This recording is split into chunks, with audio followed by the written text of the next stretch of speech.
to Better Utah Broadcast. My name is Katie Matheson. I am the Communications Director here at Alliance for a Better Utah. And today we are talking about, dun dun dun, daycare costs. All right, so with us today we have Kat Martinez and Elizabeth Payne. Hi guys, thanks for coming. And so before we get into it, I just want to remind you, join us every Wednesday at 12:30 for our Better Utah broadcast. We're going to be going live and talking with the movers and shakers in Utah about the various issues pertinent to Utahns. And make sure you click Get Reminders so that you can get reminders whenever we're about to go live. So before we get really into it, we're going to play a game called Is This Real Life? We need to write some music for that song. So, for this segment. So like, actually, Bo, we'll just have you play a chime, like a xylophone, as we decide we're going to play it. Okay, so the rules are, I read a news headline, and you guys have to each determine if it's fake or real, okay? A sad ode, a funny ode to fake news. All right, ready? First one. Nude man exercising at Planet Fitness thought it was a judgment-free zone. True, real or fake? I'm going with real. Oh, I saw this. It's totally real. Dang it! Yes, it is real. Bo is going to drop that article in the comments because it's hysterical. All right, next one. Amazing. Python slithers away from home, winds up in man's toilet miles away. Real or fake? I think this one's real again. I'm going to hope it's fake. It's real. And this is one of my worst actual nightmares. I've seen stories of this happening, like where, of course, this python was like 3 feet long. It was not that big a deal, but like I always check the toilet that's just terrible. Yeah, that's awful.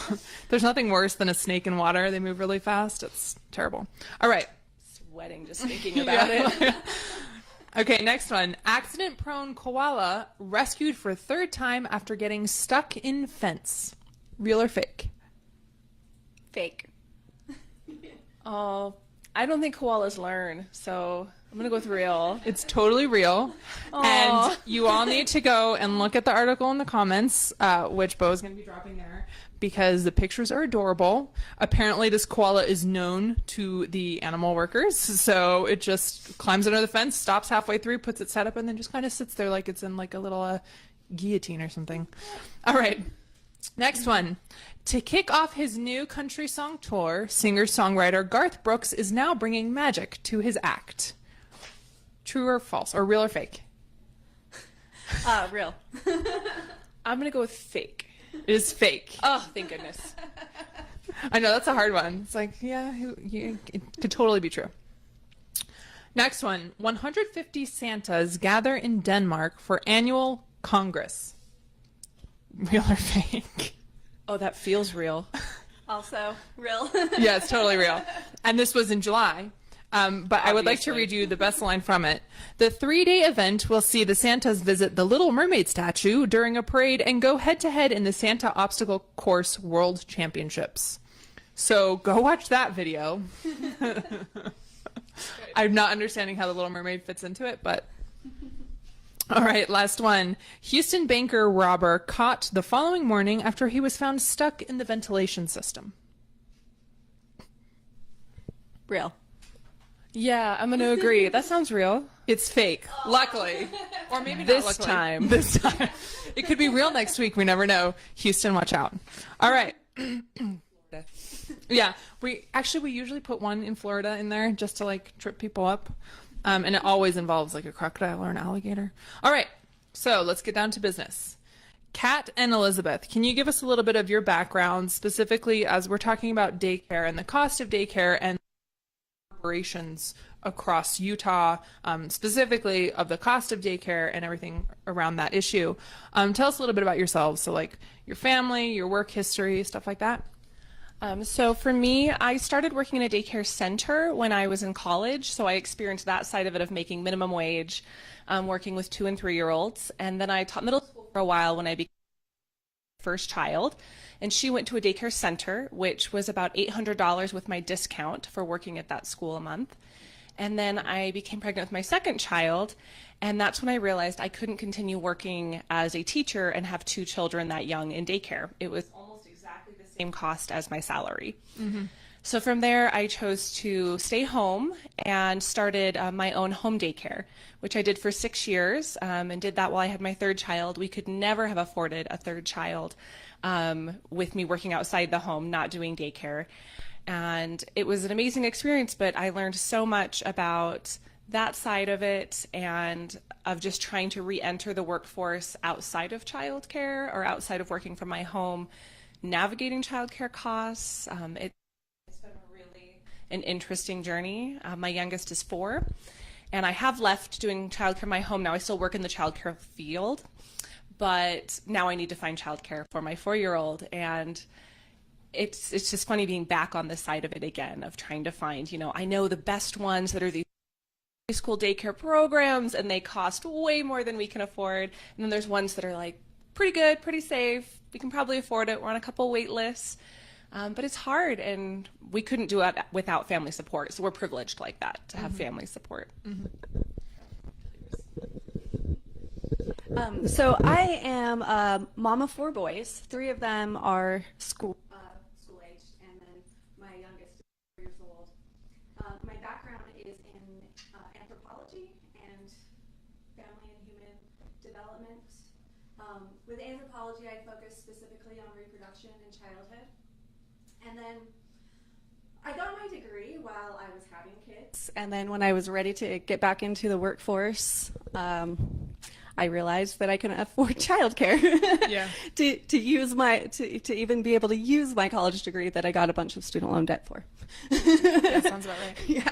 Yeah. So when I got my first job offer, after I moved back to the Murray area, I asked around for quotes for how much it's going to cost for my 2 youngest kids to go to an after-school program and full-time daycare.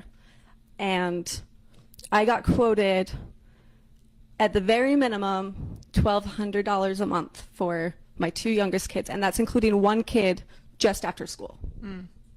So $1,200 a month is, if you're making a minimum wage job, which I'm not, that is all of your income. And after taxes and everything else, we would be making $50 a month. So that is what inspired me to decide to run for school board, was the fact that the mothers and parents in our community, they cannot afford childcare where we live. And we had a serious lack, and I wanted to do something to try to change that and fix it. Nice, yeah. And for me, audience, we've been together for a while now, but my daycare story is basically I have 2 boys. They're ages 3.5 and 1.5. When I had my first son, I was not working full-time. I was working part-time, and I had family around that was able to help. And then when we had my second son, it was a similar situation. And then as I was pregnant with my second son, the family support kind of went away. And so then we were stuck looking for childcare while I was still working. And so what would happen is for the first 6 to 9 months of my youngest son's life, I was taking him to work with me. And then the older one was going to daycare part-time. And even that was eating into our income. And it was always like, if the older one is sick, I stay home and I lose that income because it was an hourly wage job. And so now we're in a situation where I'm working full-time and both my boys are in daycare full-time, and we got really lucky where we found a daycare where I walked in and I felt comfortable with the room, right? And it's, you read all these blogs, like what to look for when you go to a childcare. It's like, I don't know. And the biggest one that people said was like, at the end of the day, what does your gut say, right? And I went and looked at a lot of daycares where I walked away and I said, my gut does not feel good about this. I don't know if I can put my finger on why I don't feel great about it, because they're hitting all these checkpoints. And luckily, this great in-home daycare we found works for us. And then we moved north of it. So I now, living in Taylorsville, drive my sons every day to South Jordan and then drive up to Salt Lake to go to work. And that's what you have to do if you find a daycare, right, that you like and that you love. And we've looked for other ones, and it's just, and I'm not shy about the fact, I'm open about the fact that daycare is my largest bill. It is the largest bill we will pay. I will pay roughly $17,000 this year for daycare for my 2 sons. And that will go down a little bit when my youngest, who turns 2 in October. Once he turns 2, that will go down slightly, like $30 a month less. But it's hard. Right, it's hard to find quality daycare, and this is not unique to Utah by any means, but it's important that we talk about it in a Utah-centric way, right? We're pro-family, we have lots of kids, so it's time to talk about it, right? So talking about an intro, so for those of you who don't know much about daycare, this is like, oh, this is such a boring subject. Look at it this way. 59% of Utah mothers with kids under the age of 6 are working in Utah right now. And so a lot of these, by the way, a lot of these statistics that I've got for you, Bo will be dropping the sources for them in the comments as we go. So that's 59% of Utah mothers are working with kids under the age of 6. So under the age of 6, because over the age of 6, they're probably in school, right? 1 in 3 Utah childcare centers have a wait list, and 1 in 5 in-home daycares have a wait list. So Kat, you were talking about that very thing. Oh, absolutely. When I was running my family childcare, I always had a wait list, and a long one. And it was even hard for families that I had children in care, and then they would have a sibling. And so I at one point had 2 families where they'd had babies, and they wanted to come to my childcare, and I didn't have space because a family childcare can only take 2 under 2 with 1 caregiver. And so it's so hard for those under 2, like when you said that your little one's going to turn 2, like my heart got so happy for you. I'm like, oh, life will get easier, because that under 2 childcare is so hard to find and so hard to pay for. And I love that you brought up the transportation. I had several families when I was doing care that would drive from like Sugar House out to my house in Murray-Taylorsville area and then to downtown jobs, because care is not always where you are. And they had huge, what are those things called? Commutes. They had huge commutes. I worked at home a long time. I don't remember commutes. And it's another sacrifice of time as well as money, and you hope that you have a car where you can do that. And Oh yeah, and if your car breaks down, there's a whole nother question of not only how do you get to and from work, you know, like I could theoretically bike from Taylorsville to here, but I could not bike my children down to South Jordan. 2 babies And then- on. Yeah, no way. They're very squirmy too, so that would not work. Yeah, so lots of wait lists. And then in 2017, here's the one where you just prepare yourselves, right? In 2017, the average cost of daycare in Utah was $760 a month for infants per kid, and $563 a month per kid per month for 5-year-olds and older. So that cost is outrageous. I'm at about 13-ish a month right now for my 2 kids. And again, it will go down once my son gets older, but we're basically like, my husband and I are like, man, when these kids are in school, we are going to get a major pay raise because we're not paying daycare, but at the same time, it's worth it because I know that they're getting quality care, you know. But that, again, that's average. So there are I mean, we've called around and there are places that are charging more than that, you know, $800-900 a month for kids my kids' age. And Utah's low. I know we want to keep this Utah-centric, but just to keep in mind that our rates are so much lower than other places in the country. I just was talking to someone who moved here from Colorado, and she's like, it's hundreds of dollars cheaper a month here. Wow. Oh boy. Okay. So let's talk about the impact of the cost of daycare. So there are lots of different things to look at, but let's talk about the cost first. In terms of pay equity in the workplace, women in the workplace. There's a great group whose name I forgot to write down, and I've interviewed Susan Madsen. Dr. Susan Madsen at UVU is running it. So the Utah Women's Leadership Project, I think is what it is. So we've got a couple of resources that we're going to be dropping in the comments, studies that she's done on this issue. But the impact of available and affordable childcare in Utah, let's talk about how that impacts the pay equity in general. Because women have to take time off of work, when they go back to work, they're gonna make a less amount. On top of that, it affects women's long-term earnings because they get passed over for promotions, and even when you retire and it's time to collect Social Security, women have less Social Security to collect from because they have to be out of the workforce or they make less money.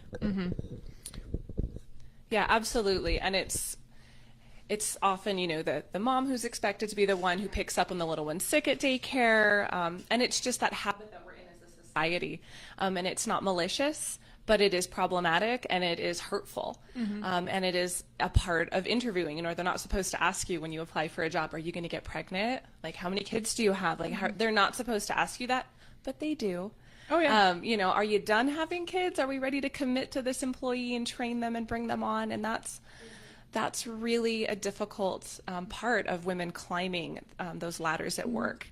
Yeah, I actually had, now that I'm thinking about it, I actually had someone ask me once in an interview, do you have trouble with daycare? And I had not mentioned my kids at all. And nobody had mentioned my kids. He said, do you have trouble with daycare? And I said, no, I have a great daycare. And he goes, okay, I'm not allowed to ask you if you have kids.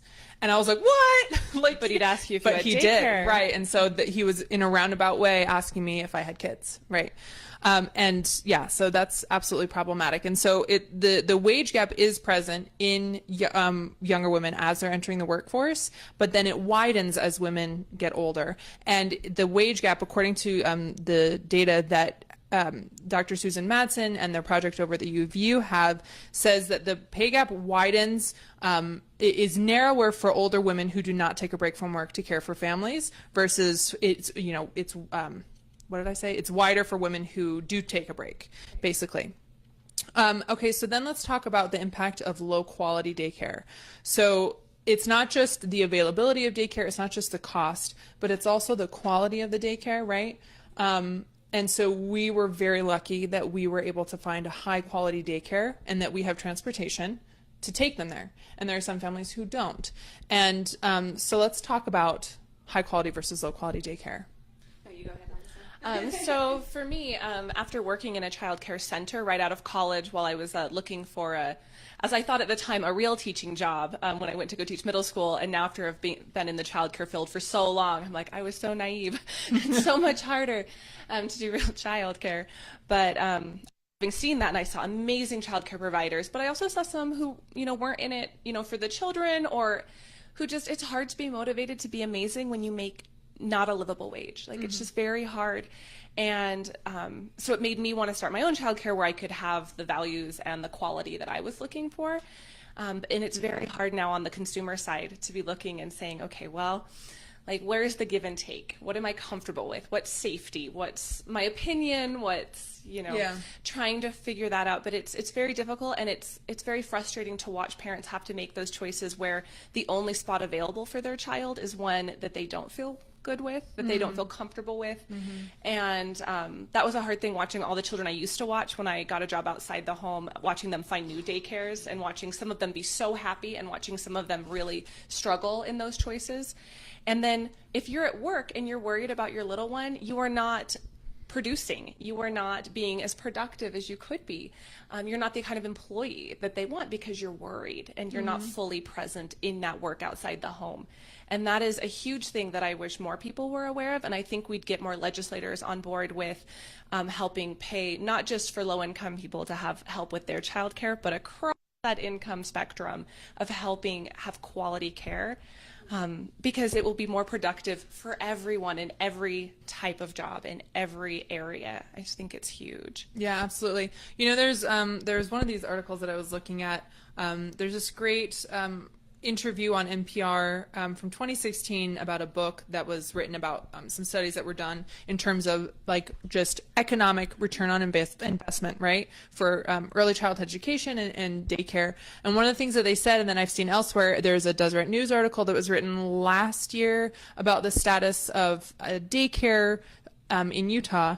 And what both of these articles say is that the number one way that you're going to get a quality daycare is having educated providers, right? Oh, absolutely. It's not about the toys. I mean, those are good. Learning toys are important, stuff like that. But having people who understand, as early childhood development, and also have the emotional bandwidth to do this emotional labor, because I'm sure being a mom of two is emotional labor. I imagine, caring for 6+ kids every single day, that's a massive emotional labor.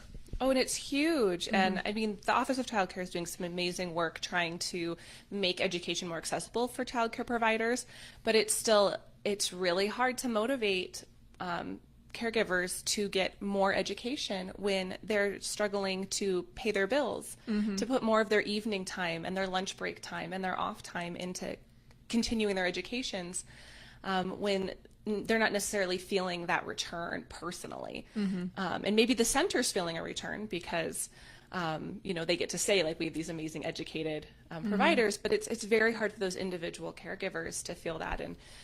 And as a parent, I know I want my kids to be with someone who understands the windows of development and, you know, how to speak appropriately to a child and what's appropriate discipline. Absolutely. And something that also looked like it was really valuable was caregivers who work with parents to understand how to effectively parent. Not saying this is how you should parent, but, you know, I mean, like, even myself, I feel, you know, my dad's a psychotherapist. I've spent a fair amount of time educating. I used to be a music teacher, and I've spent a fair amount of time reading about development, and I'm still like, I have no idea what to do with my 3-year-old child when he's throwing a tantrum, you know? And so to have people who are working with your kids during the day and understand those early childhood development issues is so important, right? So then let's kind of skip over a couple of the other topics I was going to address, and let's just talk about what we're talking about, Kat, which is the pay that caregivers are receiving in Utah. So this number was absolutely flabbergasting to me, and I had no idea. I knew that they were underpaid, but the average, so in Utah, there are more than 10,300 childcare employees making about $20,000 a year. $20,000 a year. And these are not like necessarily part-time jobs. I mean, these are full-time jobs. What is that, like $8 an hour, like $9 an hour, something like that? And I mean, you are on your feet all the time. You are cleaning all the time. You are dealing with kids all the time. You're dealing with illnesses all the time, dealing with parents, right? So it is both true, I would say, looking at this information, and maybe you guys disagree, we can talk about it, but childcare in the United States really costs too much, and caregivers are not being paid enough. Would you guys agree? Yeah, I agree with this. I'm a big fan of big ideas, and one of those big ideas that I have is I believe that our daycare, childcare providers, and pre-K teachers need to be making teacher wages. Can you hold it straight? Yeah. Like this? Sorry about that. Can you hear me now? Is this thing on? Okay. Okay, so I really believe that our daycare providers and our pre-K teachers need to be making teacher wages. Many of them have the education, and we have this space in our public schools that we can open up daycares and pre-K programs and have teachers who make a living wage that we pay them teacher wages.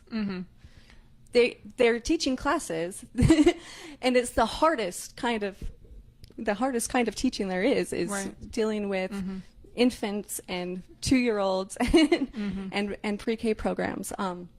That's something that I believe that we can do locally as an idea to spread around, to invest in our childcare and pre-K programs as a public education institution. So let's talk about further struggles that daycare centers in Utah are experiencing. And Kat, I feel like you're probably uniquely qualified to talk with us about this. So one thing that I've heard my own caregiver express frustration with is regulations. And this is kind of ironic coming from me personally, someone who's like, yeah, regulations are generally good, and especially regulations in combination with kids. Like, let's be sure that our children are safe, right? There's a big safety concern. Have you heard some of these concerns about that kind of thing? Like, do you have a take on that, having provided care in your home? I have. I was a licensed provider for 6 years. I don't feel comfortable speaking specifically to regulations here. But what I would like to say is, leaping back just a little bit, I mean, health and safety is everything, right? Health and safety, and we're all going to have different ideas of what that looks like. But one thing Liz was talking about of the access and the pre-K availability is other states have pre-K 3, pre-K 4, right? That's like kindergarten, right? It's provided by the state.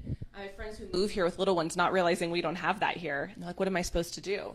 You're supposed to pay all of your money to take care, which isn't viable. And also, I was just reading something the other day about in World War II when women had to, for the first time, leave the home for the workplace, and how the government saw that need. And they said, oh man, all these women are now working. What are we going to do with the kiddos? And they solved it. We had 2 years of of government provided childcare. And I love family childcare, so I'm not one who's like, it should all be government regulated. Mm-hmm. But as an option, to have this, public school option where parents at that time were paying, in today's dollars, no more than $10 a day. Can you imagine that? No.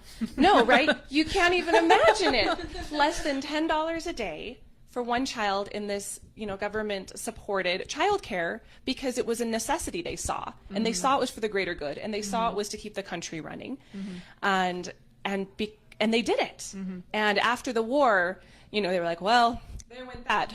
Back to the kitchens, ladies, and they got rid of all those childcares, but they were there and they worked and the money was there. And that's something that I would love to see pushed at a local level to try and find that again. So like a pre-K3, pre-K4? But it was 0 and up childcare. Wow. So the model we see now is pre-K3, pre-K4 across the nation, not here. Mm-hmm. Here, depending on your district, and depending on your income level. I don't live in a district with it, and my income is always like $50 above, and you sort of catch just right there, just barely can't. But at this time during World War II, it was for anyone. They had babies, they had doctors and nurses on staff, just like school nurses, only more. Mm-hmm. They had essentially like a click list, for Smiths, where they would do grocery shopping for you. They would help with medical stuff. Like, they were there to completely support the community for those 2 years. Like, oh, women, we're asking you to work. Let's support you in this huge way. And then afterwards, they were like, well, we're done with that. But the infrastructure was there. We saw it work. To bring that back would be incredible. So going forward, what time are we at, Kyle? About 5 to. Okay. So both of my electronic devices are gone. They're entertaining children in another room. So childcare challenges. Yeah, literally, right? This is the face of it.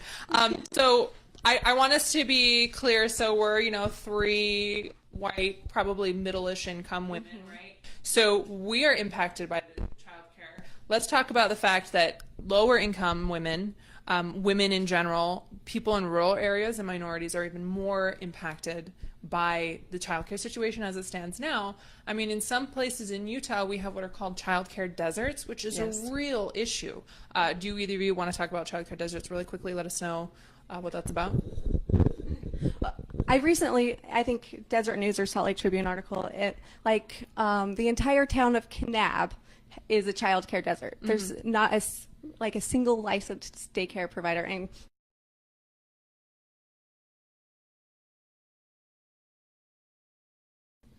And when you, if you are a low-income mom or family, single mother, single parent, and you're on food stamps and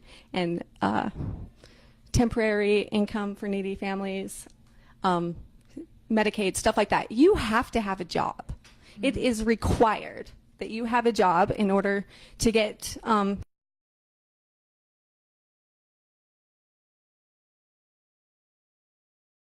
costs in order to get that job. But if you don't have a licensed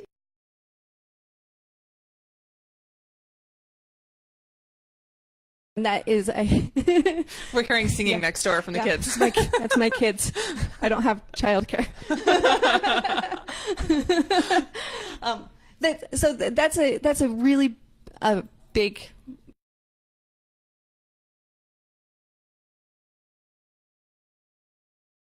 So you have, in order to have a job, you have to have daycare, but there's no daycare providers, and so that.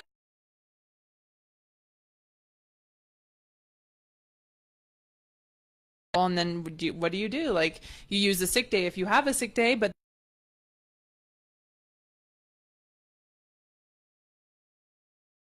because it is also a work requirement for teen parents who are also going to school. So if they're getting assistance and they're not at a school that has childcare provided, which is not the norm. There's a few schools that do it, but not all of them. Those kiddos, those teen parents, they are having to figure out how to have work on top of it while finishing school, while being a teen parent, as an added challenge to that. And I mean, I feel so lucky. Like, my kids are currently at my mother-in-law's house. Thank you. You're amazing. Because I'm privileged, because I have amazing in-laws who are retired and help. And I couldn't have taken my job out of my home without them, because I couldn't afford to. Right. So then let's close up. I want to talk about what an ideal daycare ecosystem in Utah would look like. We kind of touched on that, but what would an ideal situation be? I think it has pieces to it. I think one piece is choice, because someone's going to be really wanting their child in a family childcare, and some's going to want them in a center, and someone's going to want something that looks like a school or maybe something attached to their work. So I think choice is huge. And then from there, having the flexibility to get different places licensed, like more encouraging workplaces to provide them, with city councils offering some kind of bonus, with the legislature offering some kind of tax benefit to offering childcare to their employees, whether that's they're helping pay for it or they're physically providing it. And I think we need to get creative, and I think we just need to acknowledge that it's not a woman's problem. A childcare shortage is not a woman's problem. It is a community problem. It is a family problem. And when we start realizing it's also a men's problem, that I think we're going to make some more traction. And I think we need to be looking at it at all the fronts: municipal, state, federal, and but choice is important to keep. I absolutely agree with the choice. I would love to find a job that had on-site childcare. Or in our public schools. I think my ideal situation would be public investment, that we really need public investment on all levels in order to help this crisis for all of our families. Mm-hmm. Great. So Elizabeth, tell us what office specifically you're running for. So I am running for Murray City School Board in District 4. Perfect. All right. So that's this November. So everybody keep an eye out for Elizabeth's name on your ballots in Murray. So we're going to close up. Thank you both for joining us. You're not running for office, are you? My husband, that's Daniel right. Martinez, is running for Murray School District 2. So my husband and Liz are going to take over the Murray School Board, and they're going to solve all your problems. Woohoo! Thanks.